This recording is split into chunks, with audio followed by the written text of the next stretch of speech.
So, sa Pro mode is dito. Dito sa Pro mode guys, ito yung mas gusto ko sa lahat. May karapatan ako or pwede kong piliin kung saan ko gustong nakaharap yung camera muna, no? Ayan, i-tap lang natin yung add keyframe. Yung add keyframe, tapos pwede nating i-adjust para humarap, mas center tayo ng area. Ayan, galaw-galawin nyo lang. Tapos, i-zoom in ko konti para mas maiba naman. Tapos, i-center ko ulit. Tapos, saka ko i-rotate para maipakita yung view sa paligid. Ayan, gusto ko kasing sinusundan ako ng camera eh.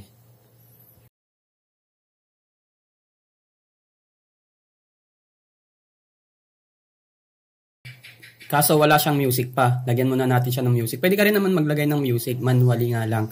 So, ayan, meron tayong available music online, yung mga music ng Insta360 app. Kaya maganda talaga na i-download muna natin yung mga videos papunta sa phone natin para pwede tayong kumonect sa internet, para pwede tayong mag-download online ng mga Insta360 background, mga license or pag-aari ng Insta360 na mga music. So, for example, Underdog yung pinili ko. Yan yung pinili ko at downloading na. And then, tap mo lang. Tapos, export natin. By default lang, save to phone. So, wait natin siya ulit matapos mag-export.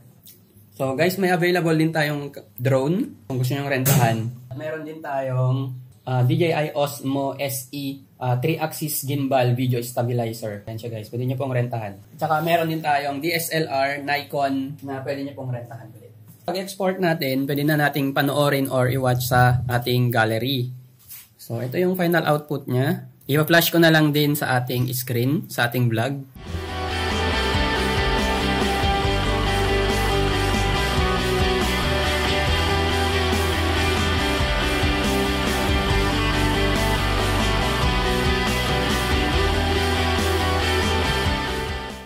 One thing I forgot is kapag naka-pro mode ka or manual kang mag-edit, mag-keyframing ng mga gusto mong view, pwede ka rin mag-add ng filter, no? Pwede mong baguhin yung filter, ayan, mas pagandahin yung ambience.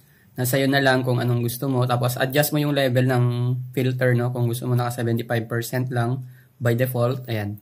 So mas maganda na yung ambience niya. So ito yung diskarte ko naman kapag fake drone yung shot na gusto ko. Siyempre, i-zoom out ko konti. And then, add keyframe para lumayo yung video. Ayan, parang ganyan. O, di ba? Tapos dahan-dahan. Tapos dahan-dahan. Ayan.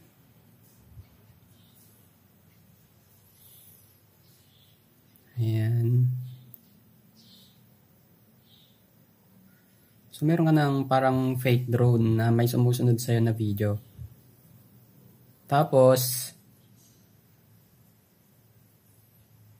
bawa hanggang dyan mo na lang gusto, cut mo na lang siya ulit gamit yung cutter natin. So ayan, kung gusto mo nang baguhin yung screen resolution niya, gusto mong naka-portrait, select mo lang yung 16:19. Ayan, so play natin para mas maangas.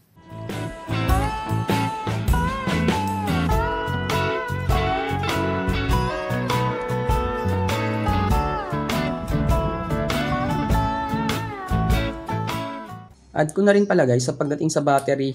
Minsan kasi may mga times na na-slide mo na ng ganyan, hindi pa rin siya lumalabas kahit na anong mo kasi mahigpit yung original battery minsan. Pwede mong singkitin itong plastic na ito nakasama sa bag niya.